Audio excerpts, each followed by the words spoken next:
There are places on this planet that feel ancient, untouched, wild and unforgiving. The Nahanni Valley in Canada is one such place, a remote wilderness of mountains, canyons and a churning river. The South Nahanni River slices through dense forests, its waters cold and fast.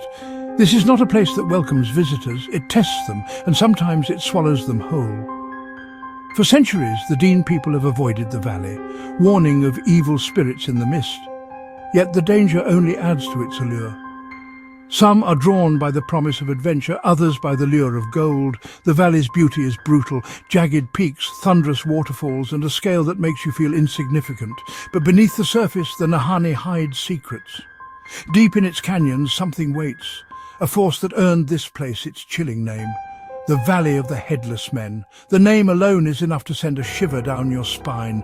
What draws people here? For many it was the promise of gold. They risked everything, ignoring warnings, chasing fortune. Some were brave, some were foolish, many never returned. Their stories became part of the valley's legend. The Nahanni is beautiful, but it's a beauty that demands respect. And for those who don't heed its warnings, the price can be deadly. Over a century ago, during the Klondike Gold Rush, men from around the world chased dreams of riches. Most went to the Yukon, but rumours spread of a secret valley richer than any other, hidden deep in the Nahanni. The legend of a lost gold mine sparked a fire in prospectors' hearts. Willie and Frank McLeod were among those who answered the call. In 1906, they paddled up the South Nahanni River, vanishing into the wilderness. For 2 years, nothing was heard from them. Then, in 1908, their camp was found, along with their headless bodies. No tracks, no clues, just silence and horror. The legend of the Headless Valley was born. The name stuck, spreading fear among prospectors and trappers. Yet the lure of gold was stronger than fear. More men followed, searching for the lost mine. Many met the same fate, mysterious deaths in a place that guarded its secrets with deadly force. The Nahanni's reputation grew, a land of gold, ghosts and gruesome ends. The valley's warning was clear, but few listened. The promise of fortune was too strong, and the valley's legend only deepened. In the Nahanni, dreams of gold often ended in nightmares. The McLeod brothers were only the beginning.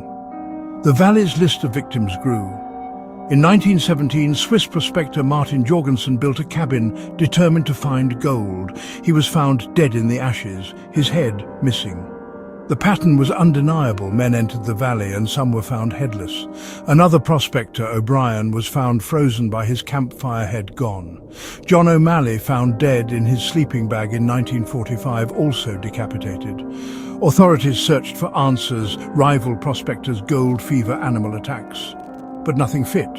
Why take the heads? Why leave the bodies untouched?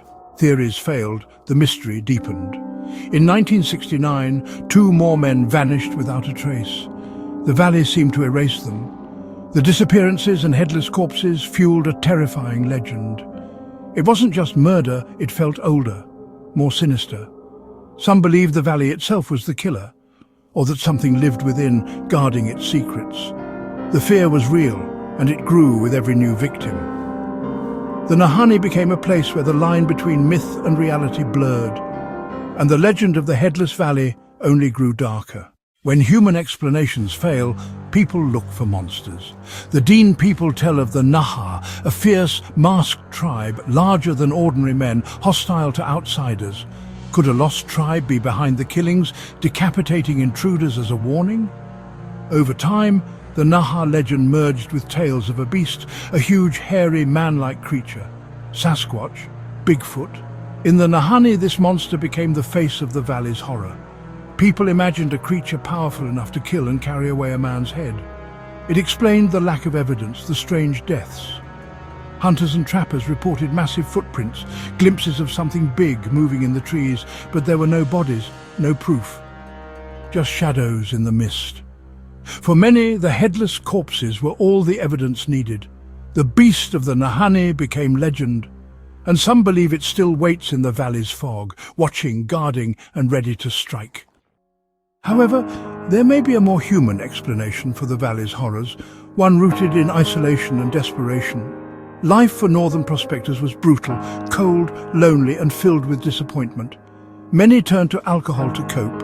Imagine two men trapped in a cabin, gold running out, tempers flaring. A drunken fight could turn deadly. In panic, a killer might try to hide the evidence, burning a cabin, dismembering a body. Perhaps the real monsters were men driven mad by solitude and greed. But this theory doesn't explain everything: the missing heads, the vanished men, the silence. Today, Nahanni National Park is protected, but the legend remains. Adventurers still visit, drawn by the mystery. The story of the Headless Valley is a warning. Some wild places demand respect. In the Nahanni, the wilderness keeps its secrets. And if you're not careful, you might just lose your head.